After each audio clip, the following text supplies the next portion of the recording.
What's going on, good people? Rich here. School here. What's happening?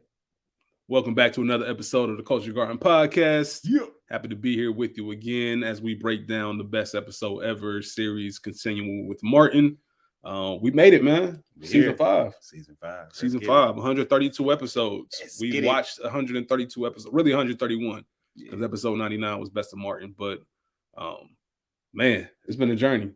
And it's crazy how fast it's going and how season 5 is crept up on us. Yes. Before we get started with today's episode, I just want to let everybody know, like, we're dedicating this episode to our Aunt Yvonne, who passed away. So we definitely appreciate the love and prayers for the Jackson family. Yes. At this time, she was the oldest daughter of our grandparents, Yes. should I say? So, just we love you, Aunt Yvonne. We definitely wanted to dedicate this to you. Yes. And love to the family. Definitely, we want to make sure we shouted that out. As we get into today's episode, if you're watching us on YouTube, we thank you for tuning in. Yes. Please continue to comment, subscribe, share. If you anybody that loves movies or a movie that we're covering, yes, please share it. Same with if you're listening with the podcast, we definitely appreciate you. Shout out to all the OGs that's been with us since day one. Shout out to Ray P. Ray P. We're almost there, Ray. We're almost there. We're almost back. And if you guys didn't check it already, we did have an episode drop this past Monday, No Country for Old Men. Shout out to Brian. Love that movie. Great episode. Great episode in my opinion. School and Brian, as always, brought it. That's you, man. Don't start that, man. Nah. But we're here to talk about the polarizing season 5 of Martin. And I say polarizing because it has a deservedly so has a stigma of just being elephant in the room. And listen, we're not going to talk about the elephant in the room. We get it. I think everybody who enjoys Martin knows what was going on in 1997. Obviously, they reconciled. Things are good. We've seen them out in public numerous times. They were at the Martin reunion just happened, so it is what it is. But Martin season 5 definitely holds a unique place in history. Yeah. There's a glaring hole with no Gina, and I know we mentioned last week about the first 3 seasons kind of being that love story, and season 4 just being those random events. Yes. We saw Tisha Campbell, just develop comedically throughout the years, and what she brought to this table, especially season 3 and 4, comedically, which is top tier. Yeah. Absolutely. And the episode she started out in this season with, she was on that level too, and you can see it getting there in the chemistry, but not having her. And I guess I have to credit the writers too, because for scrambling and making episodes on the fly. Because the one thing I always think about with season 5 is how would it have gone? Like, what episodes would we have gotten? This is definitely one of those. Every time I watch this, I always think to myself, especially certain episodes where I'm like, this it almost was there. Like, I always say, you know what? Credit to them for what they had to work with. Because, man.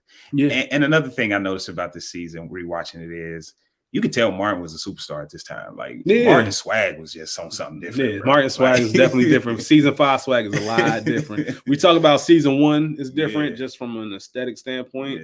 Season 5 is like Martin out here. He's in the theaters. And this is back in the time when if you were on television, you wanted to be a movie star. Now it's kind of flipped. TV shows dominate like the storytelling. Yes.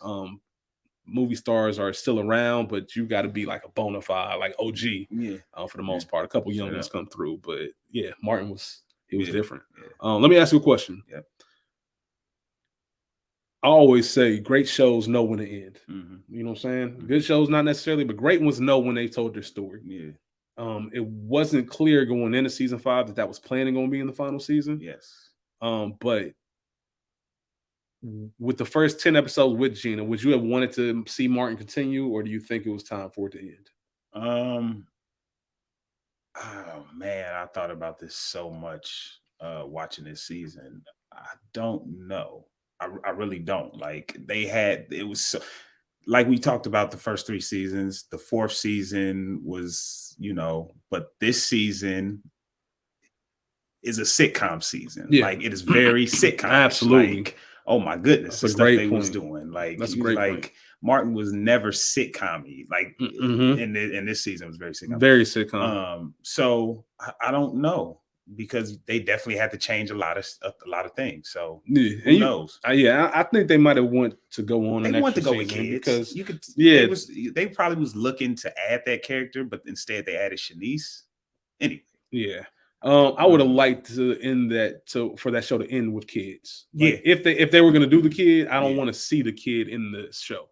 Right. You know what I mean? Like I don't want a season with a baby. Like I know exactly what you mean. I'm not saying I wouldn't watch it. Of course I will watch it, but I like the fact that they moved on. Like their careers blew up the whole nine. Yeah. It's still a little like out of all my favorite shows, The Wire, all of them, man. Like this is I probably get the most emotional watching the Anna Martin. And I say that I mean in the sense of like, damn man, it's over. And I think mainly is because I know we don't know how it was supposed to end. Right. We didn't get the ending. The show didn't get the ending that I felt it deserved. And that's what bothers me the most about watching season 5. It's like, damn. Yeah, man, you can definitely tell this show wasn't planning on ending. I don't think. Then all of a sudden it got its niche of she's in LA. Yeah. And you're like, you could tell ASAP, Yeah, without question. I do want to give one quick shout out to a good bounce back season from Cole. I think this was a real solid Cole season. If not, my favorite Cole season. This guy is my guy. Because I was going to mention for them doing Cole how they did him season 3 and season 4. Yeah, they damn sure used him season 5. Yeah, and he was good. Shout out to him because he was good. Shout out to Carl Anthony Payne. Yes, and I think Tommy was the MVP of the season. Person, I think Tommy was the glue.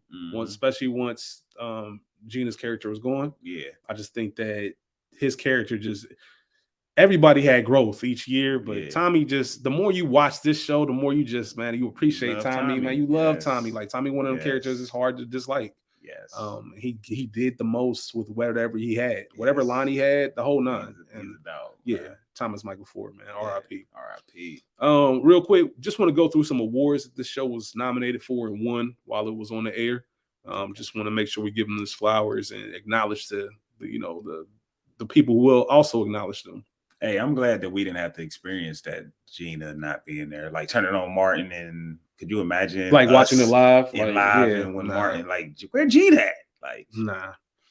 So it did win a People's Choice Award in 1993 for favorite TV new comedy series. Yeah.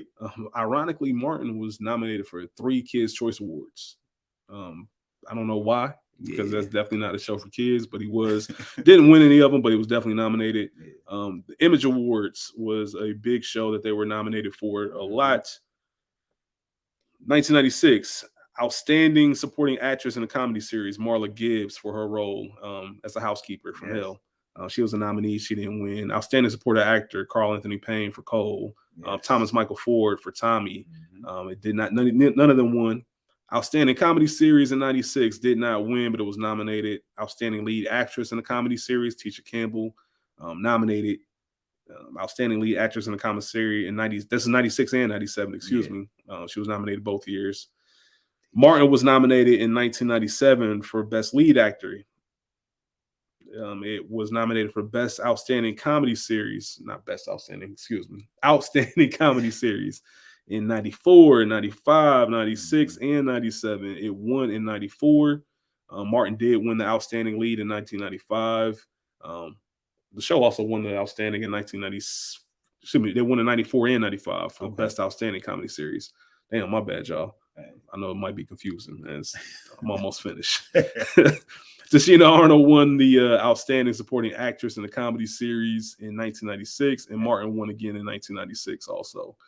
Kind of crazy. Tisha Campbell, never won a Best Lead, but everybody else is well deserved. I think everybody should have won one. Yeah, absolutely. You know what I mean? Just for what they did over the 5 seasons. So just wanted to shout out those awards, but we'll get right into our categories and then jump into our episodes. All right. Before, I'm going to ask you about favorite holiday episode, Bar. Either one of them in your top 5? No. Okay. So what was the best holiday episode, your favorite? I can't remember the name of it. Which episode? Which holiday was it? Halloween or Christmas?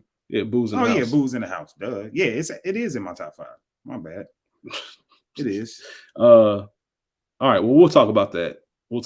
I'll have my comment on it. Varnell Hill Award. Who'd you have for I put best guest? John Amos and David Allen Greer. David Allen, he did what he could do. I'm sure he got a late phone call, late night for that. So yeah, and it's funny. You know what? It's funny that you say that. Yeah. I didn't have him because all his other Leon Lonnie Love episodes were better than me. Yeah. But this was the only episode, for some reason, it really clicked to me that they were in Boomerang together. Oh, okay. All the other ones that never really, I don't know, maybe they were so locked in on their characters that it just didn't cross my mind. But this one, and like you said, I think it goes back to feeling more sitcom. I'm like, oh, snap. Yeah. I don't know why. And I've seen Boomerang a million times, but for some reason, I never looked at them as those characters. Yeah. I had John Amos as well. I also had Keith Sweat. I think Keith Sweat did his thing in the Stakeout. I'm dead serious. I mean that. Sometimes I don't be knowing about you. Yeah, man. Keith Sweat did his thing. He was horrible, bro. You crazy, man. Keith Sweat did his thing, was man. Horrible, nah, bro. man. He did reading them lines at the back of his hand. It was entertainment, man. Horrible. So Martin trivia real quick. This is season 1 trivia, but I had to shout it out because I didn't know it. Okay. And I don't know if you knew it or not. Okay. But it was very interesting. So in the breakup, part 3, that 3-part series when Martin and Gina broke up, there was a hotline that fans could call in for episode 3. Didn't know it. Yeah, there's a hotline that you could call in and vote on who was the one to reconcile. Like, should Martin apologize to Gina or should Gina apologize to Martin? And obviously, Martin's the one apologizing. So, but that's just dope. And that was the time in 1992. Like, me and School always laughed. Back in the early 2000s, there was this wrestling hotline that we used to call. That like, shit is crazy. It's nuts. And it give you the update on what happened on wrestling. Yeah, you really got. There was a 1-800 number, and so if you remember that, leave a comment, like dead ass, because I'm curious. Yeah, that's how a lot of commercials were. You call 1-800 this or TRL. You vote for this. 106 in Park, the whole 9. So calling in used to be a big thing. Then the internet came along and the whole. But episode 21, Going for Mine, it was a backdoor pilot that never got picked up. That was the pilot for Pam's character, and the standalone episode with her getting the job. Keeping It Real Records. It had Jody in it. Was it Jody? Was that Keeping It Real Records? Is that the name of it? Nah, it was Big Red. Big Red Records. Anyway, man. So the difference between a regular pilot and a backdoor pilot is that a backdoor pilot it sneaks a pilot in on a show that's already on. Yep. And there's been plenty of them. Like, a lot of famous shows have backdoor pilots. Sometimes people don't even know they're watching the backdoor pilot. Yeah. I know The Nanny had one. Married with Children had like countless backdoor pilots trying to get something to shake. Brady Bunch had a backdoor pilot. Yeah. I think obviously in the culture, the most famous one's probably Girlfriends. Yeah. They had an episode called The Game. And that's when you first introduce and you meet the characters of the game, and it spun off into that series. So you'll just be surprised if you got any time in your nerds like us. Just look up backdoor pilots and just see what shows had them and all that kind of stuff. The Office even had a backdoor pilot. The episode with the Schrutes, like I forget what it's called, The Farm. Yeah, ain't nobody want to see that. But it was backdoor pilot. They really wanted to see how far they can take The Office. But those were just the trivia that I had. Did you have anything for the season? No. All right, cool. Let's get into honorable mentions. I think it's my week to start first. Yes, sir. All right, man. Honorable mentions. Going for Mine, which we just discussed. Daddy Dearest. Okay. Scrooge. Neither holiday episode are in my top 5. Scrooge and Booze in the House. Booze in the House is a better episode. Scrooge is I enjoy it more. Okay. And I think that's just like, I like giving back, man, and him giving the key. I remember having the 12s when I was in 5th grade when they came out, and him giving them to more, like, just Martin having that holiday spirit and that big heart. Christmas was like one of my favorite holidays growing up, so it always just holds a special place. But better episode, Booze in the House. That's also on my honorable mention. Stakeout is in my honorable mention, man. School tripping. Keith Sweat did his thing. I really thought the dude that played the other officer was Chris Penn. It kind of looks like it looked just like him. Yeah. And I thought it was. I had to look it up. I'm like, was Chris Penn and Martin? Yeah. Sophomore Jinx was my 6th man. Okay. Sophomore Jinx was about to be in the top 5 and it got kicked out. Okay. Last minute. Okay. So that's my honorable mention. What you got? Sophomore Jinx, Working Girls, Power to the People's Court, Martin Take D Pam, Daddy Dearest, and my 6th man was You Play Too Much. Okay, then. So we're gonna have some top fives that are definitely different because some of those episodes I didn't have an honorable mention. Okay. You know what? You know how I know Martin is solidified as the GOAT sitcom to me? Why? Because as much as we've had discussions, like man, Martin season 5 about to be a breeze. Like it was a lot more difficult picking my top 5 than I thought. Absolutely. I went into it really thinking like this is gonna be easy, a breeze. And it came down to the wire, like the other season. It came down to today, like for me to solidify my list. Yeah.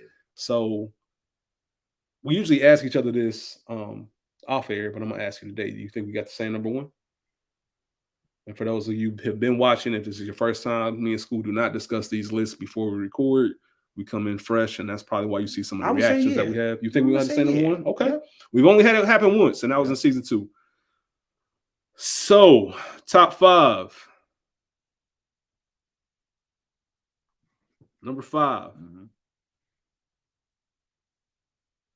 You play too much. Okay.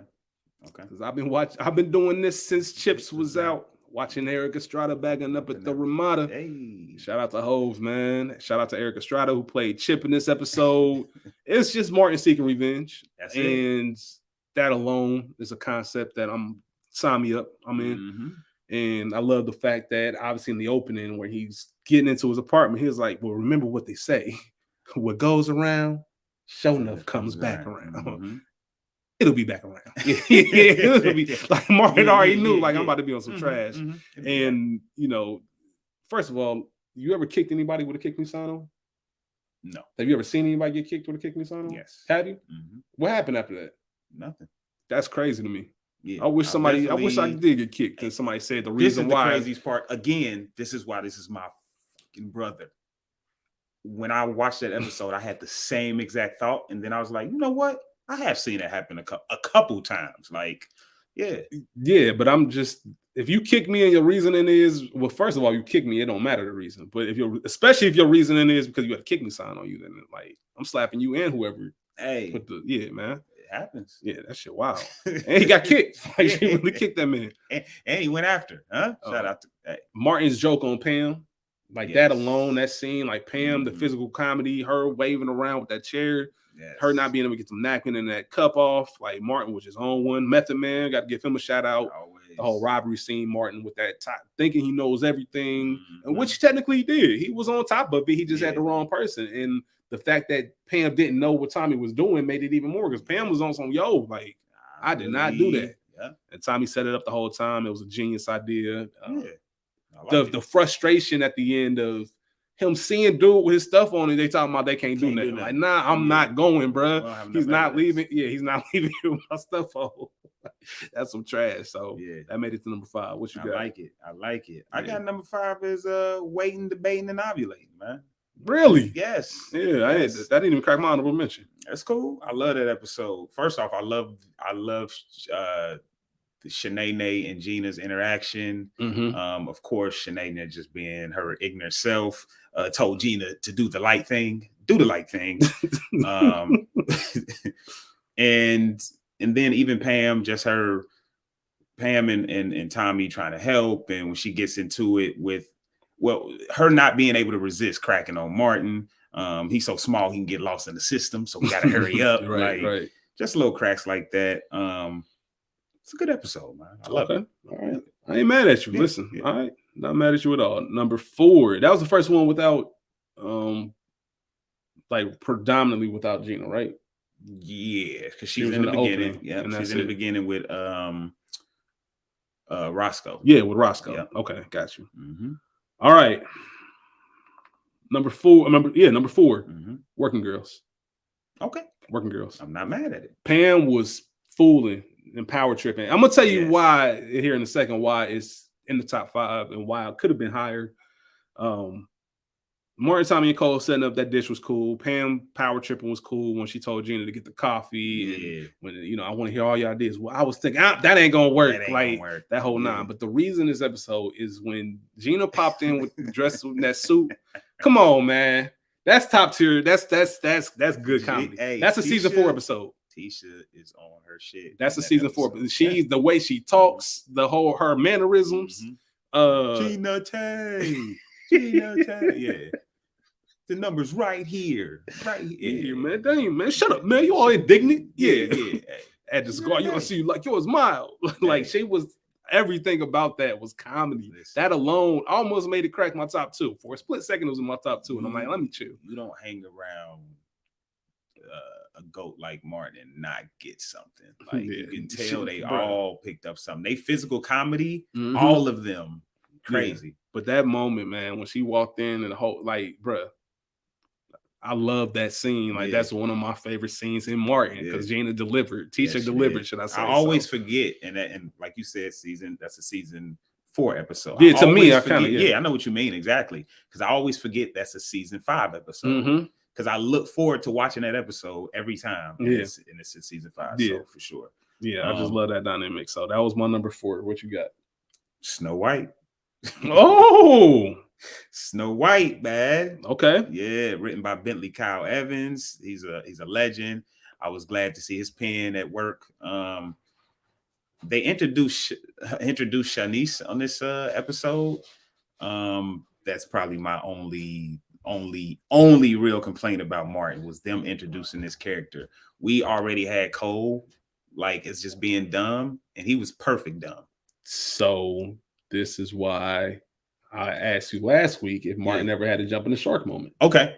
Yep. Do you want to explain to people what jumping the shark is and the origin of it? Okay, so if you don't know, jumping the shark is when a TV show just goes berserk. It goes off the railings. Like something is just ridiculous. Example and where it comes from.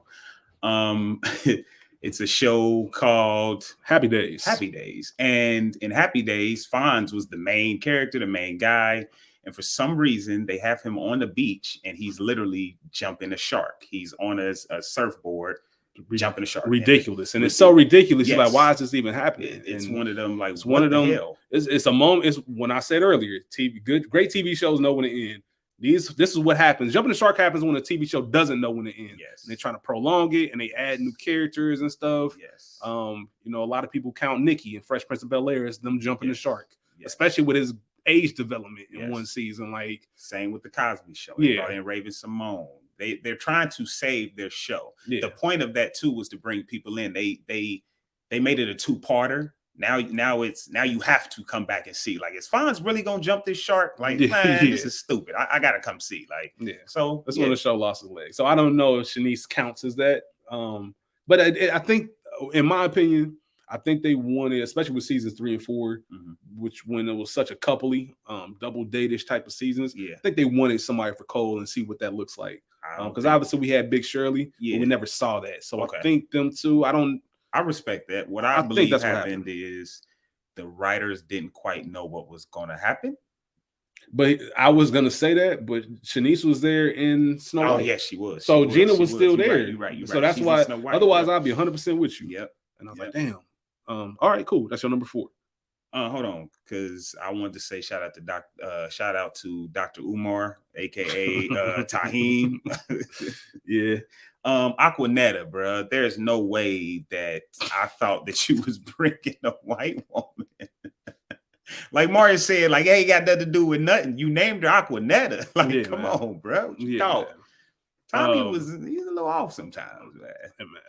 That's her real name. Number 3 for me, Snow White. So everything you just said, the intro, Shanice, Taheem's character, talking about spray painting snow, just super militant. That was just funny to me. His character, very sitcom-y. Especially in that conversation, the whole interracial conversation. Even in '97, the Tommy, I gotta make a big announcement, and Martin thinking that he's gonna like jump into conclusions. That's definitely sitcom-y. We should have known Tommy wasn't going. He told us in season 1, man, if she can't use a comb, don't bring her home. That's what he said. Tommy said that in season 1, so we should have known it wasn't that. And Martin, Pam, would you like to bark a few words? And of course, the most sitcom of sitcom things is, of course, Aquanet and Taheem linking up at the end of the episode. Of course. But it's still the concept of it, just the idea of it. It's still a good episode. I told you, brother. I don't know if you know. Don't feed the bears. They follow you home. Yeah, it's definitely an episode. I love that they still Tommy. There's nothing you can do about Martin and Pam's chemistry. Like they saved that those episodes. Yeah, absolutely. Sure. You needed that to go. That's why Pam was gonna get a spinoff, and I definitely would have watched it. Oh yeah, easily without question. So not with Jodie in it, but I'd have watched it. Season anyway. That's my episode 3. What's The Life You Save? Okay, by Charles Proctor, man. First off, if you don't know, Ernest Thomas gave Martin his big break on What's Happening Now. Ernest Thomas is Prince Uchi. I love the fact that Martin, his pride, like he saves this man's life unintentionally, and as soon as it happens and they start giving him gifts, he takes credit. Yeah, he takes credit. I'm with it. Yeah, I did it. Then he wanted some other shit, huh? It's never enough, man. Can I get a size 9? Size 9, all the shoes. Yeah. It's okay, Pam. We'll get you some horseshoes. Like, come on, man. Martin, man. This is a word in the motherland is you don't have a job. Yeah. This was this is my number 2. If we're just going right back in order. Okay. I thought that this was going to be my number 1 going into it. It's funny, every single season there's always an episode I'm like, oh, that's going to be my number 1. And once I start watching and getting to it, I'm like, dang. Yeah, Prince Uchi, just the name itself is iconic in Martin history. Like, and that rhyme at the end, yo, Martin, you too smart for that shit, man. You know what a concubine is. Yeah, man. He way too smart. Them laughing at the table, like that's first of all, that's one of my like pet peeves anyway. Like, and just if you've ever been in that situation, Martin's whole reaction to it was genuine. Like, man, I know it ain't that funny. Damn, it was in there getting weak. Like you said, Martin taking advantage of the situation, you know, not and being bold enough to ask. Like, I'm asking for more stuff. Like, can you bring over some shoes in the size 9? The way they stripped him of his jewelry at the end, like the way they stripped him, and that push, like that push was not, that was ad-lib. Because you could tell by their reaction that push was supposed to happen. But he's like, get out of here, man. Get out of here. Beat it. And he's wrong for taking that shit back because I still saved your life. Yeah, but he didn't care after that. He didn't give me your wife. That the outtake. That outtake is hilarious. Yeah. When the old boy asked for the iguana. You have some iguana? Yeah. Martin. I prefer iguana. I prefer iguana. Yeah. Yeah. All right, man. That's my number 2. So what's your number 2? Booze in the House. Oh, okay. I'm not mad at it. Like, Booze in the House. I tried to figure out a way to make it in my top 5, but just didn't. Shout out to Mr. T. It's the best, to me, it's the best sitcom episode. Like, this very sitcom. Every episode, every sitcom, good or bad, has had this type of haunted house episode. To bring Mr. T out of nowhere. He's a legend. Can I say this? Can I say why I didn't make my top 5? Okay. It had a lot of similar elements to Old Man Ackerman, the Old Man Ackerman episode. Okay. I can not the same concept and idea, but it was very similar in what was going on. Yeah. Just the haunted part of it. So that's just my reason. But go ahead. Right. But yeah, it's just a dope episode to me. I love it. I love just Martin is so cheap. Like, you ain't even looked at a house. You about to give up 3 bands. It costs 50 bands, which in today's time, that's even crazier. Yeah, and you ain't even seen it. Like, yo, shout out to Martin, man. Yeah, a nutcase. Booze in the House, man. I ain't mad at it. I'm not mad at it, and I know that's a lot of people's top 5. I think majority of people, if we ask them what's their top 5 of season, it's definitely the highest rated episode of season 5. Yeah, I saw that. You know, I don't know if I agree with that, but whatever. But I think we probably are gonna have to say number 1 after saying that. Once again, season 5, episode 9, December 5th, 1996. There it is. Directed by Garen Keith, written by Kenny Buford. Come on over to my place. Number 1. This ain't? Nope. Well, that's my number 1. Come on over to my place. This is an episode, for one, that grew on me. Okay. I always remember it from a kid, but as an adult, it's even more funny because you see Cole trying to like figure it out. First of all, Cole house sitting, y'all knew that was about to end badly. The way Martin locked up that fridge, how many set up the alarm on it, that was just comedic. Him trying to continuously get with Rhonda and it just not working out. Gina's, this is a big part why this is my number 1. Gina's comedy in this episode again was top tier. She was dope. Ew, Cole, you stink. Hey. Just the way she says that line, everybody knows exactly what I'm talking about. What's that smell like? I'll be damned. Rhonda just walking in the apartment, we get that classic moment because Gina Martin is not going. They're not going at all. Martin and Gina, that scene when they kick Cole out, there's that back and forth, that chemistry. So you can feel this amazing sound. Yeah, man. Yeah.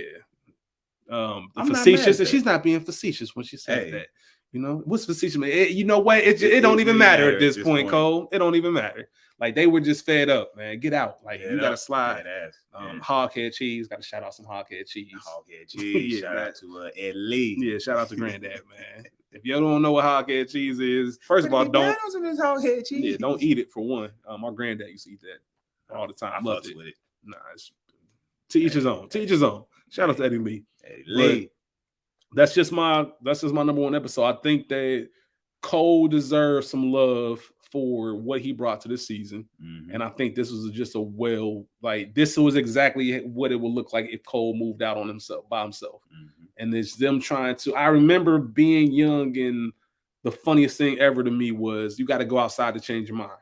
Like when I first heard that joke from this episode, I thought that was hilarious. Yeah. And I didn't expect it to be my number one.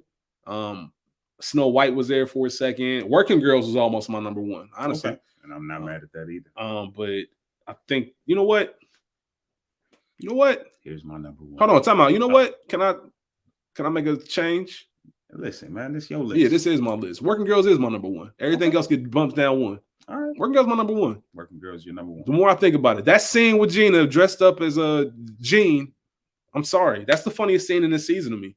Yeah, for me personally, interaction with Poindexter is classic too. Like, yeah, I think that's So everything I just said about Come On Over to My Place, that's number two now. Everything else, ship it down. Well, here's my number one. What you got? You ain't even put in your honorable mention. Back in Trouble Again by Barry Vegan and Tom Waller. Classic episode, man. Okay. It's exactly what we go to see Martin for, that physical comedy. This is the one that I know people love it and it's rated high, but when I watched it again, I was like, I don't know if this is top 5 for me. Yeah, I definitely should have had an honorable mention, so I apologize for that. But go ahead, my bad. That classic Martin and Pam, Wild Dogs foam at the mouth. They usually have gravies. You see the spackle in her mouth. You see the spackle, yeah.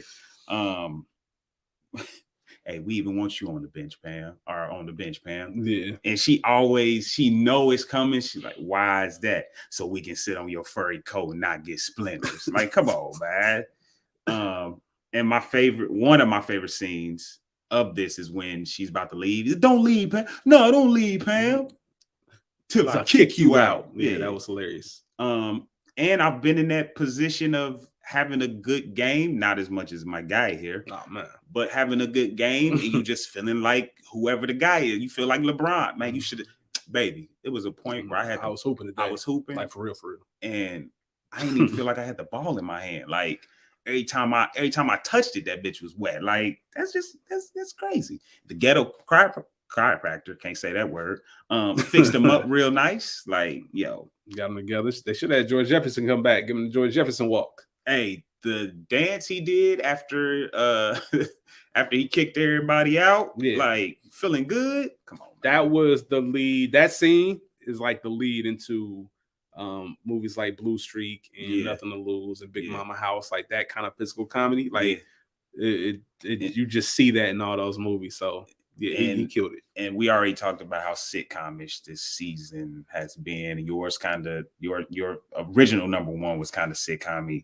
And mine, I'll say, is especially that moment where he come on, baby, or Gina asked him to come up and he's doing all that, but then it turns into a dance earlier. And but when Pam steals the show as always, all my number ones have something to do with Pam. When Gina shouts out, Pam, that's me, like how crazy she went. Like Tichina Arnold, man. Yo, can't say enough. Legend. Cannot say enough about her. Legend, man. She killed it. She's definitely as far as the comedy was up there with Martin every season. Mm-hmm. From season 2 on, I'd say for sure. Easy. Without question. So all right. I think those are both respectable lists. I'm not mad at it. Like I said, we took what we got from season 5. Yes. There are some episodes that we say season 4 episodes, which mean they're good enough to be considered in that, without the stigma of season 5. But it was on its way. We knocked them out. 132, technically 131. Do you want to give them a quick rundown of what episodes? So what we're going to be doing next week, we'll have the finale where we crown the best episode of Martin. School and myself will bring our list to the table, and we're going to rank all the episodes. Keep in mind, this isn't. We'll talk about it a little bit more next week because it's not like the best episodes of Martin because of the format that we did it, and we did that on purpose. And we'll talk about why next week. Yeah. But we'll just sit down with all our episodes. So what are you bringing to the finale? So season 1, I'm bringing The Great Payne Robbery. From season 2, Guard Your Grill. We both had No Justice, No Peace, I believe, for season 2. Number 1. Season 3 is for me is Girlfriend. Season 4, The Tooth Shall Set You Free. And of course, my number 1 from this one, Back in Trouble Again. So, okay, let's get it. Yeah, man. My season 1 that I'm bringing is Your Arms Are Too Short to Box with Martin. Season 2, No Justice, No Peace, as School said, was both our number 1s, but our extra episodes in season 2 was So Live, is Really Gina's Not My Lover. Yeah. Season 3, my episode was A Closer I Get to You. Season 4, DMV Blues. And season 5, as I said, Working Girls. Bonus episodes, Ill Feel, season 3 choice, and season 3 is her favorite. That's Nothing Going On But the Rent. So we're bringing all of those episodes to the table, and we're going to have a live conversation in real time and rank these episodes until we get to number 1.